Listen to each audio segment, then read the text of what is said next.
सुप्रभात प्यारे बच्चों।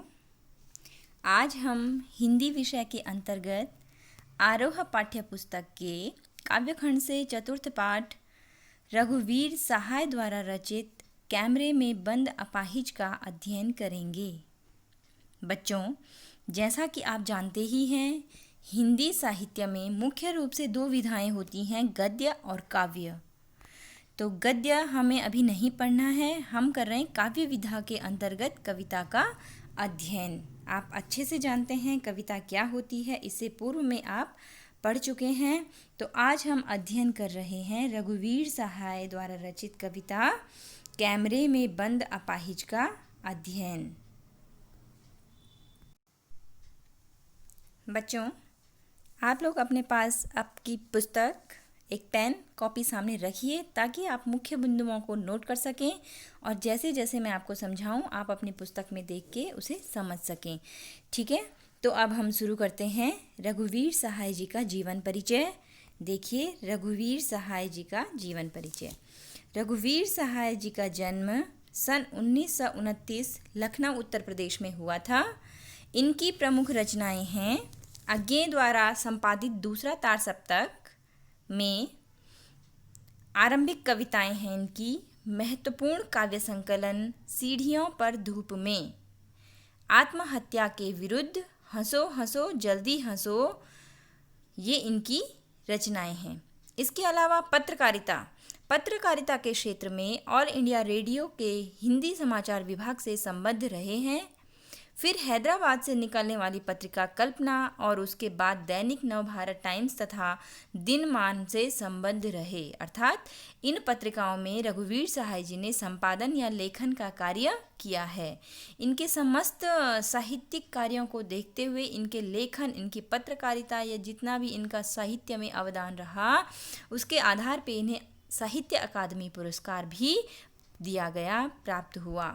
इनका निधन सन 1990 दिल्ली में हुआ, अर्थात ये 1990 में पंचतत्व में विलीन हो गए। इसके अलावा रघुवीर सहाय जी की कुछ काव्यगत विशेषताएं हैं, मुख्य रूप से आप इनको नोट कर लीजिए।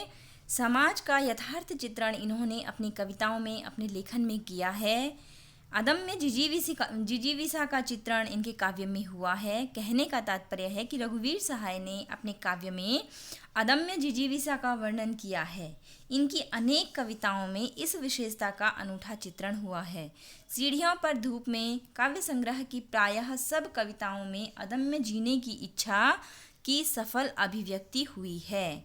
नंबर 3 है इनके काव्य की विशेषता मध्यम वर्गीय जीवन का चित्रण, फिर भ्रष्टाचार का चित्रण, और इसके अलावा इनके काव्य में व्यंग्यात्मकता, यानी कि इन्होंने अपनी पैनी दृष्टि समाज के हर क्षेत्र पर, हर पहलू पर इन्होंने डाली है और उसका व्यंग्यात्मक लेखन अपनी रचनाओं में किया है।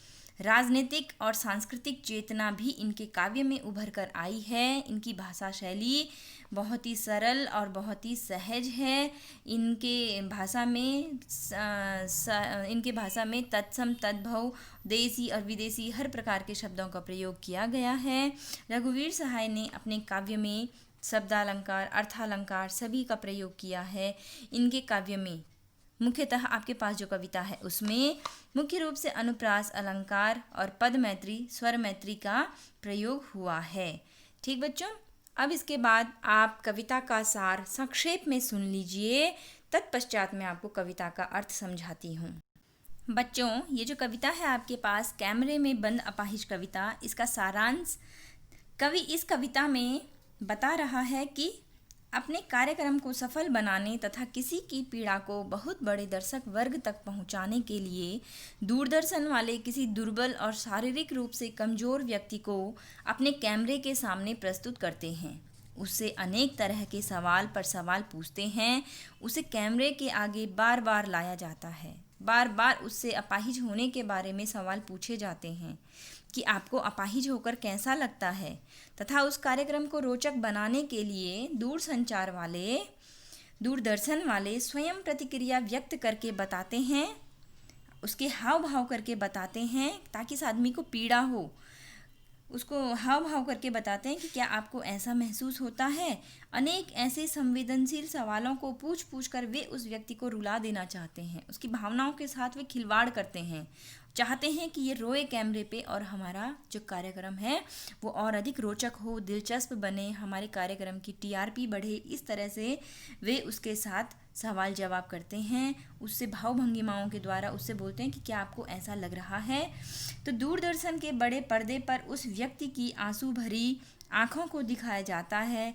इस प्रकार दूरदर्शन वाले बार बार एक ऐसे अपाहिज व्यक्ति की पीड़ा को दर्शकों के समक्ष प्रस्तुत करते हैं। तो बच्चों, ये जो कविता है इसको शारीरिक चुनौती झेलते लोगों के प्रति संवेदनशील नज़रिया अपनाने के लिए प्रेरित करती हुई कविता के रूप में भी हम पढ़ सकते हैं। कहने का अर्थ ये है कि इस कविता के माध्यम से रघुवीर सहाय जी समाज में जो लोगों का रवैया दूसरों के प्रति होता है, असंवेदनशील रवैया होता है, उस पर कटाक्ष करते हैं और हमारे अंदर उस मानवीयता को विकसित करने की एक प्रेरणा, एक कोशिश इस कविता के द्वारा हमें दिखती है। तो देखिए कविता, कैमरे में बंद अपाहिज।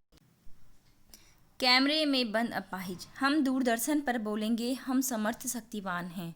हम एक दुर्बल को लाएंगे एक बंद कमरे में, उससे पूछेंगे तो आप क्या अपाहिज हैं? तो आप क्यों अपाहिज हैं? आपका अपाहिजपन तो दुख देता होगा, देता है। कैमरा दिखाओ इसे बड़ा बड़ा। हाँ, तो बताइए आपका दुख क्या है? जल्दी बताइए, वह दुख बताइए, बता नहीं पाएगा। यहाँ पर इन काव्य पंक्तियों में कवि का कथन है कि जो दूरदर्शन वाले हैं वे कह रहे हैं कि हम टेलीविज़न पर बोलेंगे क्योंकि हम आज के समय में सबसे ज़्यादा समर्थ और शक्तिवान हैं। हम दूरदर्शन वाले हैं, हम मीडिया वाले हैं, हम वो मीडिया हैं जो लोकतंत्र का चौथा स्तंभ है, हम पे पूरी शक्ति है। तो हम अपने आप को शक्तिवान और समर्थ समझते हैं, इसलिए हम एक दुर्बल व्यक्ति को लाएंगे। इस कार्यक्रम को सफल बनाने के लिए कैमरे के सामने एक कमज़ोर, एक अपाहिज दुर्बल व्यक्ति को लाएंगे, उसे एक बंद कमरे में बिठाकर उससे अनेक प्रकार के प्रश्न पूछेंगे। हम उससे पूछेंगे कि क्या आप अपाहिज हैं? हाँ, यदि हैं तो क्यों हैं? आपकी शारीरिक कमजोरी आपको कष्ट देती होगी, तो आपको यह कमजोरी दुख देती है। फिर उसके समक्ष अपने कैमरे को बड़ा करके दिखाते हैं ताकि उसे बड़ा दिखाया जा सके। फिर इसी तरह उससे पूछेंगे कि आप हमें अपना दुख बताएं, जल्दी बताएं। कवि कहता है कि इस प्रकार टेलीविज़न कैमरे के सामने शारीरिक दुर्बलता से युक्त व्यक्ति से अनेक प्रश्न पूछे जाएंगे, लेकिन वह अपने दुखों को बता नहीं पाएगा, वह अपनी संवेदना को इनके समक्ष नहीं रख पाएगा। हाँ, तो बच्चों, क्या आप बता सकते हैं कि कैमरे के आगे वह जो कमज़ोर और दुर्बल व्यक्ति है वह अपनी व्यथा को क्यों नहीं बता पाता है? क्यों नहीं बोल पाएगा? वो ऐसा क्यों कह रहे हैं?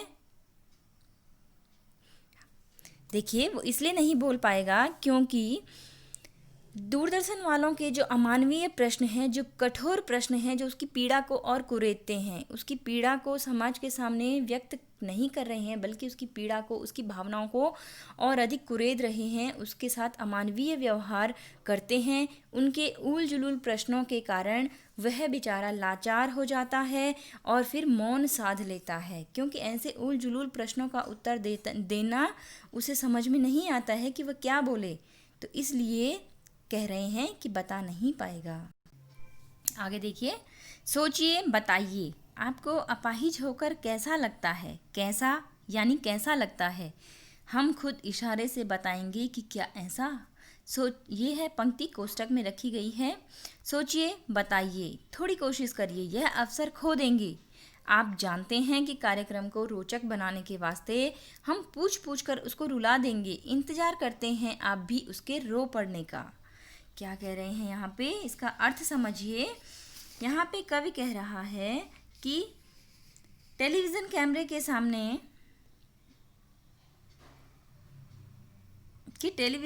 के सामने अपाहिज व्यक्ति से पूछेंगे कि जरा सोचकर बताइए कि उसे एक अपाहिज होकर कैसा लगता है, वह कैसा महसूस करता है।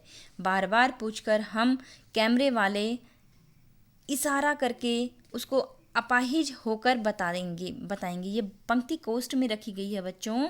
ये कैमरे वाला जो दोनों लोग हैं आपस में बात कर रहे हैं कि हम बताएंगे इशारा करके कि क्या ऐसा भाव भंगिमाएं उसके चेहरे के उसके मन के भाव उसको एक्टिंग करके या उसको भाव भंगिमा से उसको बताते हैं कि क्या आप ऐसा महसूस करते हैं, मतलब तुम ऐसा करो कैमरे के सामने जैसा हम कर रहे हैं। तो ये जो पंक्तियां हैं ये कैमरे वाला आपस में बात करते हैं, ये जो कोष्ठ में रखी हुई पंक्तियां हैं। अब देखिए उसके बाद क्या कहते हैं कि हम इशारा करके उसको बताएंगे उसको कि क्या आपको ऐसा लगता है। बार बार हम उस अपाहिज से ऐसे सवाल करते रहेंगे कि सोचिए, बताइए, थोड़ा कोशिश करिए, यह अवसर खो देंगे, यह अवसर खो देंगे। मतलब उस व्यक्ति को कह रहे हैं, कोष्ठ में रखी गई बात है, तो यह सामने टीवी पे दर्शकों को नहीं दिखाई जाएगी, बल्कि उस व्यक्ति से बोली जाएगी अलग से कैमरा बंद करके थोड़ी देर के लिए कि तुम यह अवसर खो दोगे। कौन सा अवसर? टेलीविज़न पे आके अपने मन के भावों को व्यक्त करने का। कैसे भाव? कि तुम्हें अपाहिज होकर कैसा लगता है, पीड़ा होती है तो कैसे, दिखाओ। ये इस प्रकार के भाव व्यक्त करने का अवसर, तुम टेलीविज़न पे आने का ये जो मौका मिला है तुम्हें, तुम इस महत्वपूर्ण अवसर को खो दोगे, ऐसा वे अपाहिज व्यक्ति से, उस दुर्बल व्यक्ति से कहते हैं। ठीक, इतना समझ में आ गया। अब देखिए आगे कह रहे हैं कि तुम यह अवसर खो दोगे। फिर उसके बाद कहते हैं कि आप जानते हैं कि कार्यक्रम को रोचक बनाने के लिए हम पूछ पूछ कर उसको रुला देंगे। वे लोग कह रहे हैं कि हम अपने कार्यक्रम को, अपने इस सामाजिक उद्देश्य से जो हमने ये कार्यक्रम रखा है, इस कार्यक्रम को और अधिक रोचक बनाने के लिए, इसकी टीआरपी बढ़ाने के लिए हम उस कमज़ोर दुर्बल व्यक्ति को पूछ पूछ कर रुला देंगे। इतने कठोर प्रश्न, इतने प्रश्न उससे पूछे जाएंगे जो उसकी भावनाओं को झकझोर देंगे और वह व्यक्ति रो पड़ेगा। इंतज़ार करते हैं आप भी उसके रो पड़ने का। और क्या कह रहे हैं कि हम दर्शकों से भी उम्मीद करते हैं कि वे भी उस कार्यक्रम को देखते समय उस व्यक्ति के रो पड़ने का इंतज़ार करते हैं कि कब वह व्यक्ति रोए। फिर हम पर्दे पर दिखलाएंगे फूली हुई आँख की एक बड़ी तस्वीर, बहुत बड़ी तस्वीर, और उसके होठों पर एक कसमसाहट भी। आशा है आप उसे उसकी अपंगता की पीड़ा मानेंगे। एक और कोशिश। दर्शक धीरज रखिए, देखिए हमें दोनों को एक साथ रुलाना है, आप और हम दोनों। क्या कह रहे हैं कवि यहाँ पर इस काव्यांश में? कवि कह रहे हैं कि टेलीविज़न कैमरे के सामने अनेक प्रश्न पूछ करके उस व्यक्ति को रुला देंगे। ऐसे कठोर प्रश्न पूछ के उस व्यक्ति को रुला देंगे। उसके बाद हम दूरदर्शन के बड़े पर्दे पर उस रोते हुए अपाहिज व्यक्ति की आंसुओं से भरी हुई बड़ी सी तस्वीर दिखाएंगे। उसकी फूली हुई आँख की, उसके अंदर की भावनाएं, अश्रु आँखों के अंदर, ऐसी तस्वीर लोगों को बड़ा करके दिखाएंगे, दर्शकों को बड़ा करके दिखाएंगे। और कवि के कहने का अभिप्राय है कि टेलीविज़न कैमरे वाले अपने कार्यक्रम की सफलता के लिए किसी अपाहिज व्यक्ति को बार बार रुलाकर दर्शकों के समक्ष दिखाते हैं। अपाहिज व्यक्ति की आंसुओं से भरी आंखों के साथ उसके होठों पर एक कसमसाहट, उसके हृदय की जो पीड़ा, उसके होठों पे एक कसमसाहट अर्थात बेचैनी को भी वे बड़ा बड़ा करके, जूम करके पर्दे पर दिखलाएंगे, ताकि दर्शकगण शारीरिक कमजोरी की पीड़ा, वेदना को समझ सकें, ताकि लोग उसको, उसके आँखों में जो आंसू हैं, उसके होठों की जो कसमसाहट है, दर्शकगण उसे, उस व्यक्ति के हृदय की पीड़ा समझें और हमारे कार्यक्रम को और अधिक रोचकता से देखें। क्या कह रहे हैं? देखिए दर्शक, देखिए धीरज रखिए, हमें दोनों एक साथ रुलाने हैं। दर्शक भी, मतलब उस कार्यक्रम को देखते देखते, उन तस्वीरों को देखते देखते हमारे दर्शक भी उसके साथ भावुक हो जाने चाहिए। ऐसा वे कैमरे वाले, वे दूरदर्शन वाले इस उद्देश्य से उस कार्यक्रम को कर रहे हैं। कैमरा बस करो, नहीं हुआ रहने दो, पर्दे पर वक्त की कीमत है, अब मुस्कराएंगे हम। आप देख रहे थे सामाजिक उद्देश्य से युक्त कार्यक्रम, बस थोड़ी सी ही कसर रह गई। धन्यवाद।